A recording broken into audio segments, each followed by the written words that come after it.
우리는 반도체 시장이 늘 오르내림을 반복한다고 믿어왔습니다. 재고가 쌓이면 가격이 떨어지는 것이 불변의 진리라고 생각했죠.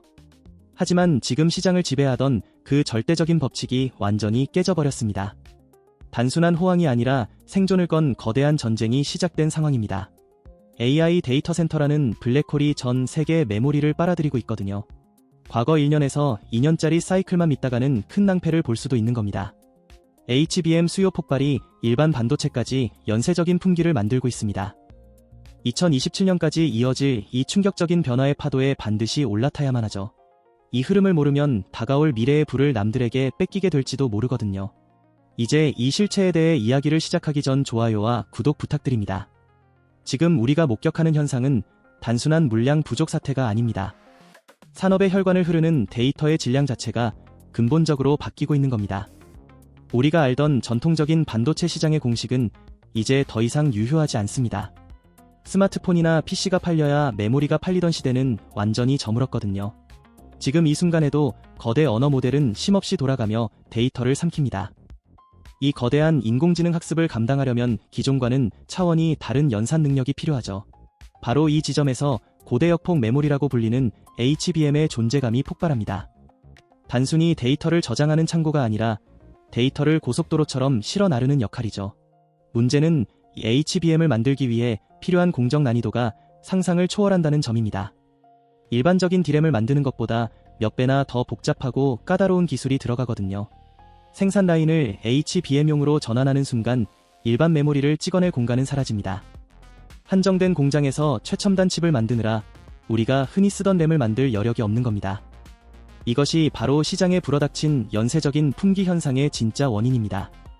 최첨단 AI 서버를 위한 HBM 수요가 범용 메모리 공급까지 말려 죽이고 있는 셈이죠. 서버 제조사들은 이제 HBM3E와 HBM4를 확보하기 위해 혈안이 되어 있습니다. 이 칩들이 없으면 수천억 원짜리 AI 데이터 센터가 고철 덩어리에 불과하거든요. 이러한 기술적 재설계는 메모리 수요를 일시적이 아닌 장기적으로 고정시킵니다. 한번 구축된 AI 인프라는 지속적인 업그레이드와 확장을 요구할 수밖에 없죠. JP모건을 비롯한 글로벌 금융기관들이 2027년까지 호황을 점치는 이유가 여기 있습니다. 이것은 계절이 바뀌듯 찾아오는 사이클이 아니라 산업 구조 자체가 재편되는 과정이거든요. 이미 주요 빅테크 기업들은 2027년 물량까지 선계약을 맺으려고 줄을 섰습니다. 돈을 싸들고 와도 물건을 구하지 못하는 상황이 앞으로 3년은 더 간다는 겁니다. 상황이 이렇다 보니 PC나 모바일용 메모리 공급은 뒷전으로 밀려나고 있습니다. 기업들이 서버용 칩 생산에 올인하면서 일반 소비자용 시장은 공급 절벽을 맞이했죠. 공급자가 가격을 부르는 대로 사야 하는 절대적인 우위 시장이 형성되었습니다. 가격을 깎아달라는 협상은커녕 물량이라도 배정받으면 다행인 상황이 된 겁니다. 글로벌 IB인 모건 스탠리는 2025년 전체 디램 시장에 무려 23% 초과 수요가 발생할 것이라고 경고했습니다. 단순한 호황이 아니라 공급 곡선 자체가 뒤틀린 슈퍼사이클이라는 선언이죠. 공급이 수요를 따라가려면 공장을 더 지어야 하는데 지금은 그럴 시간조차 부족합니다. 반도체 웨이퍼를 찍어내는 팹 건설이 지연되면서 공급 부족은 더욱 심화되고 있거든요. 자본을 쏟아부어도 물리적인 공장 완공까지는 수년의 시간이 걸릴 수밖에 없죠. 돈만 있다고 해결되는 문제가 아니라는 게 지금 업계가 마주한 냉혹한 현실입니다. 더욱이 2025년부터는 스마트폰과 PC에도 본격적인 AI 기능이 탑재될 예정입니다. 기기 자체에서 인공지능을 돌리는 온디바이스 AI 시대가 열리면 메모리 수요는 또 폭증합니다. 서버에 들어가는 물량도 부족한데 개인용 기기까지 고성능 메모리를 요구하는 겁니다. 2중 3중으로 겹친 수요 폭발은 가격 상승을 부채질하는 기름이 되고 있습니다. 여기에 중국이라는 거대한 변수가 시장의 불안정성을 극대화하고 있습니다. 미국의 제재를 우려한 중국 기업들이 반도체를 미친 듯이 사재기하고 있거든요. 경기 부양책과 맞물려 중국 내 AI 개발 열풍은 식을 줄을 모릅니다. 나중에 구하지 못할 것을 대비해 웃돈을 주고서라도 창고에 쟁여두는 전략이죠. 실제로 삼성전자와 SK하이닉스의 중국향 매출이 상반기에 크게 급증했습니다. 일부 분기에는 두 자릿수 이상의 증가율을 기록하며 글로벌 재고를 빠르게 소진시켰죠. 이러한 가수요까지 붙으면서 시장의 재고는 그야말로 바닥을 드러내고 있는 겁니다. 정상적인 수요가 아니라 공포에 기반한 패닉 바잉이 시장을 더욱 뜨겁게 달구고 있습니다. 우리는 지금껏 경험해보지 못한 슈퍼사이클의 초입에 서 있습니다. 단순히 반도체 값이 오르는 문제가 아니라 디지털 인프라 구축 비용 전체가 요동치고 있죠. 이 거대한 파도는 2027년까지 멈추지 않고 계속해서 몰아칠 것입니다. 지금 이 흐름을 제대로 읽지 못하면 기업도 개인도 도태될 수밖에 없는 냉혹한 현실입니다. 구조적인 수요 전환이라는 표현은 결코 과장이 아닙니다. AI라는 거대한 엔진이 전 세계 메모리 반도체를 전례 없는 속도로 태워 없애고 있거든요. 결국 지금의 품귀 현상은 일시적인 소동이 아니라 새로운 시대의 표준이 될 것입니다. 2027년 전후까지는 공급이 수요를 따라잡기 어려운 구조적 부족 상태가 뉴노멀에 가까워질 겁니다. 과거 반도체 시장은 PC와 스마트폰 교체 주기에 따라 움직이는 정직한 시계추와 같았습니다. 호황과 불황이 번갈아 찾아오는 이른바 실리콘 사이클은 업계의 불문율처럼 여겨졌습니다. 하지만 2022년 말 생성형 AI의 등장은 이 오랜 규칙을 송두리째 뒤흔드는 거대한 균열을 일으켰습니다. 단순한 IT 기기의 수요 둔화가 아니라 데이터 처리 방식 자체가 바뀌어야 한다는 신호탄이었거든요. 기존의 폰 노이만 구조로는 AI가 쏟아내는 천문학적인 데이터를 감당할 수 없다는 한계가 드러났습니다. 프로세서의 속도는 빨라지는데 메모리가 데이터를 보내주는 속도가 느려 병목 현상이 발생한 것입니다. 이른바 메모리 장벽이라 불리는 이 기술적 난관은 단순한 용량 증설로는 해결할 수 없는 문제였습니다. 결국 연산장치 바로 옆에서 광대역으로 데이터를 쏴주는 HBM이 유일한 대안으로 떠오르게 되었죠. 여기서부터 시장의 판도가 뒤집히는 결정적인 인과관계가 형성되기 시작합니다. HBM은 일반 D램보다 칩을 수직으로 쌓아 올려야 하기에 공정 난이도가 비교할 수 없이 높습니다. 같은 웨이퍼 한 장을 투입해도 생산할 수 있는 칩의 개수가 현저히 줄어드는 치명적인 페널티가 존재합니다. 반도체 제조사들은 AI 수요를 맞추기 위해 멀쩡한 일반 D램 라인을 HBM 전용으로 뜯어 고쳐야만 했습니다. 이는 곧 전체 메모리 공급량의 절대적인 감소를 불러오는 방아쇠가 되어버린 겁니다. 한정된 생산 능력이 HBM으로 집중되면서 범용 메모리는 점점 설 자리를 잃어가고 있죠. 제조사들의 자본과 기술력이 온통 HBM이라는 블랙홀로 빨려 들어가면서 또 다른 사태가 벌어졌습니다. 레거시라 불리는 범용 D램에 대한 투자가 사실상 멈춰버리는 공급 절벽 현상이 나타난 것입니다. 최첨단 AI 칩을 만들려다 보니 정작 PC와 가전에 들어갈 반도체를 만들 여력이 사라져버린 셈입니다. A를 얻기 위해 B를 희생해야 하는 이 제로섬 게임이 현재의 연쇄적 품귀를 만든 핵심 원인이거든요. 글로벌 빅테크 기업들은 이 기술적 변곡점에서 생존을 위한 무한 경쟁에 돌입했습니다. 천문학적인 파라미터를 가진 거대 언어 모델을 학습시키려면 고성능 HBM이 필수적이기 때문입니다. 누가 먼저 최신 칩을 확보하느냐가 기업의 사활을 결정짓는 전쟁터로 변모했습니다. 이러한 구조적 수요는 일시적인 유행이 아니라 인프라의 표준 자체가 바뀌는 거대한 전환점이죠. 서버 설계 방식이 CPU 중심에서 GPU와 HBM 중심으로 완전히 재편되면서 수요는 고정화되었습니다. 한번 구축된 AI 데이터 센터는 지속적인 업그레이드와 교체 수요를 끊임없이 발생시킵니다. 이는 과거 소비재 중심의 변동성 심한 사이클과는 차원이 다른 강력한 하방 경직성을 가집니다. 단순히 물건이 많이 팔리는 게 아니라 산업의 핏줄이 흐르는 방식이 완전히 달라진 겁니다. 공급망의 병목은 웨이퍼 팹의 증설 지연과 맞물려 더욱 심각한 양상으로 치닫고 있습니다. 새로운 공장을 짓고 장비를 들여오는 데는 수년의 시간이 걸리는데 AI의 발전 속도는 이를 비웃듯 빠릅니다. 물리적인 생산 능력의 한계와 폭발하는 수요 사이의 괴리는 시간이 갈수록 벌어질 수밖에 없습니다. 지금 우리가 목격하는 슈퍼사이클은 이러한 구조적 불일치가 빚어낸 필연적인 결과물인 셈이거든요. 결국 이 모든 사태의 시발점은 AI라는 기술이 요구하는 하드웨어의 물리적 특성에 있습니다. 데이터의 이동 속도가 곧 지능의 성능이 되는 시대의 메모리는 단순 저장 장치 그 이상의 지위를 얻었습니다. 과거의 잣대로 지금의 시장을 분석하려 든다면 결코 이 거대한 파도의 본질을 이해할 수 없을 것입니다. 우리는 지금 반도체 역사가 새로 쓰이는 결정적인 변곡점을 지나고 있는 중이죠. 이 구조적 전환은 2025년을 기점으로 모바일과 PC 등 온디바이스 AI로까지 확산될 조짐입니다. 서버에서 시작된 불길이 개인용 기기로 옮겨붙으며 수요의 화약고가 하나 더 터지는 셈입니다. 제한된 생산 라인에서 이 모든 수요를 감당해야 하기에 공급 부족은 만성화될 수밖에 없습니다. 이것이 바로 지금의 호황이 반짝하고 끝날 이벤트가 아니라고 확신하는 근거가 되는 겁니다. 평택과 이천의 반도체 생산 라인 깊숙한 곳에서는 지금 소리 없는 전쟁이 벌어지고 있습니다. 기존의 범용 D램 생산 장비들이 뜯겨나가고 그 자리를 HBM 전용 공정이 독차지하는 중입니다. 이것은 단순한 라인 교체가 아니라 생존을 위한 살 깎아먹기식 전환이거든요. 실제로 웨이퍼 투입량 대비 생산되는 칩의 개수를 나타내는 넷다이 효율을 냉정하게 살펴봐야 합니다. HBM은 일반 D램보다 칩 크기가 2배 이상 크고 공정 난이도로 인해 수율 손실이 막대합니다. 동일한 웨이퍼 한 장에서 나오는 비트 생산량이 일반 D램 대비 크게 줄어듭니다. 경우에 따라 절반 이하 수준까지도 떨어질 수 있죠. 엔지니어들은 이 현상을 두고 물리적 생산 능력의 증발이라고 표현합니다. 라인을 풀가동해도 전체 메모리 공급량은 오히려 줄어드는 기이한 현상이 데이터로 증명되고 있습니다.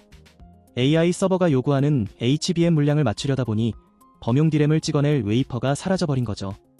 이러한 내부 사정을 꿰뚫고 있는 글로벌 서버 고객들의 움직임은 소름 끼칠 정도로 기민합니다. 실리콘밸리의 빅테크 기업 구매 담당자들은 이미 2027년 인도분 물량 계약서에 도장을 찍었습니다. 당장 내년 물건이 아니라 3년 뒤의 물량을 선점하기 위해 천문학적인 성급금을 지불하고 있거든요. JP모건이 분석한 보고서 이면에 숨겨진 진짜 의미는 바로 이 장기 계약의 구속력에 있습니다.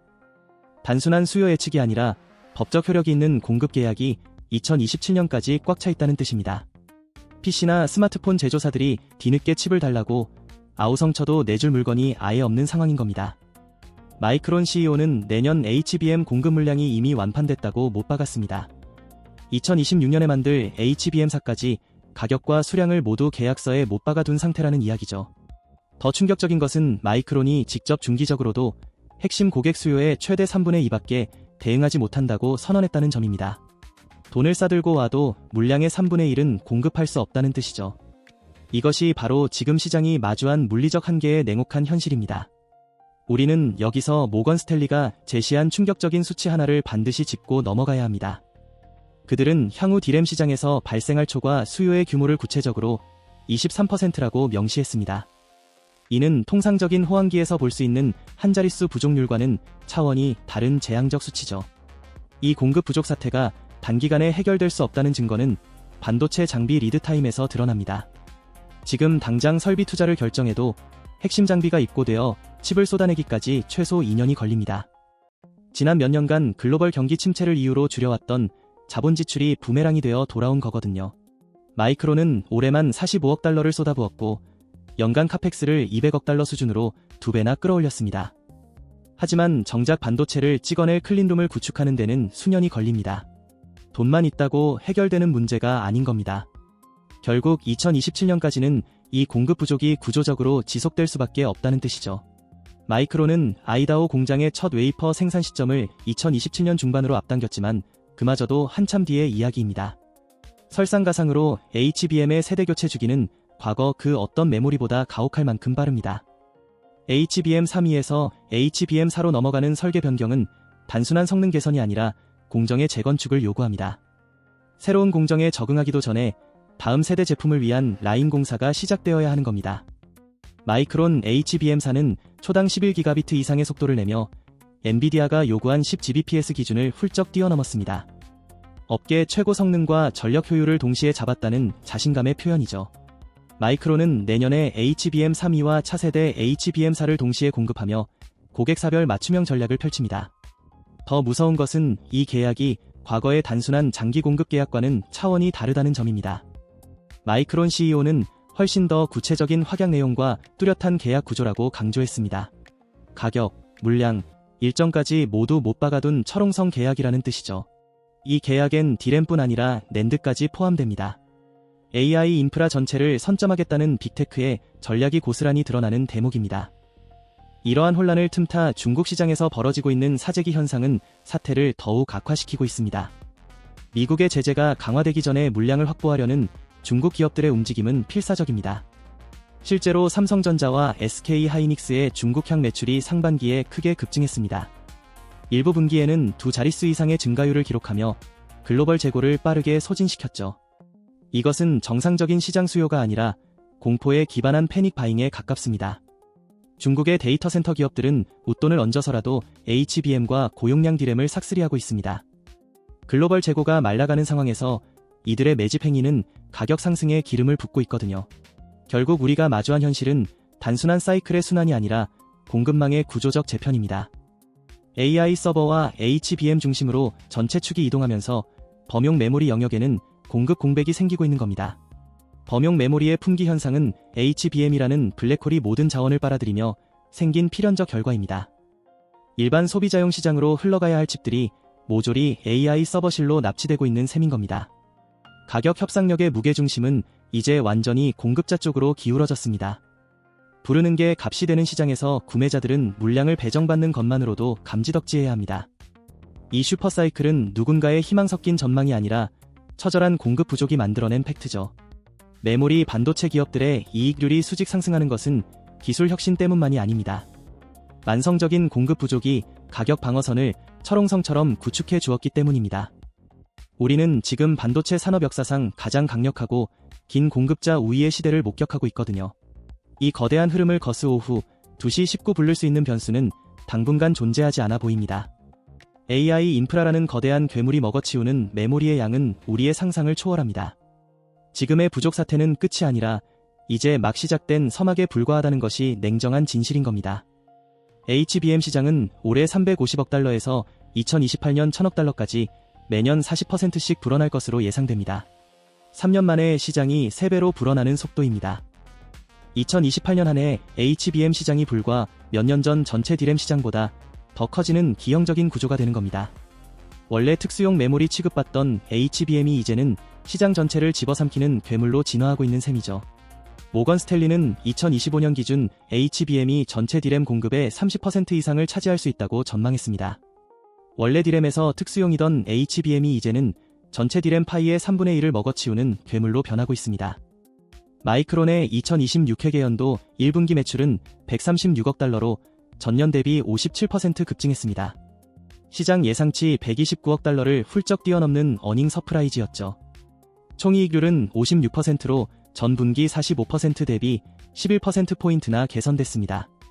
예전엔 가격 폭락이 일상이던 시장에서 이제는 분기마다 두 자릿수씩 가격이 뛰는 기현상이 나타나고 있습니다. 메모리는 이제 단순한 부품이 아니라 AI 인지 능력의 핵심 전략 자산으로 격상되었거든요. 이 구조적 결핍이 극한으로 치닫는다면 우리는 기술적 계급사회라는 서늘한 미래를 마주하게 될지도 모릅니다. 무한한 연산 능력을 독점한 소수의 거대 자본과 그들이 흘려주는 지능을 비싼 값에 소비만 해야 하는 다수로 세상이 나뉘는 셈이죠. 개인의 기기는 점차 껍데기에 불과해지고 모든 가치는 데이터 센터라는 거대한 뇌 속에만 존재하게 될 것입니다. 우리가 과거에 당연하게 누리던 디지털 풍요가 더 이상 당연하지 않은 시대로 진입하고 있거든요. 하지만 이 냉혹한 변화는 누군가에게는 다시 없을 기회이자 자산을 증식할 유일한 동아줄이 되어줍니다. 반도체가 단순한 산업 자재를 넘어 국가와 기업의 운명을 결정짓는 전략 자산으로 격상되었기 때문입니다. 이 흐름은 되돌릴 수 없는 문명의 거대한 전환점인 겁니다. 이제 우리는 급변하는 판 위에서 어떤 포지션을 취할지 냉철하게 결정해야 합니다. 변화를 거부하며 도태될 것인지 아니면 이 거친 슈퍼사이클의 등에 올라타부의 재편에 동참할 것인지 선택해야 하거든요. 다가오는 2026년은 단순한 숫자가 아니라 인류의 기술 지형이 완전히 굳어지는 운명의 분기점이 될 것입니다. 인공지능 시대의 패권은 결국 메모리를 쥐고 있는 자가 세상을 지배한다는 사실을 반드시 기억해야 할 테니까요.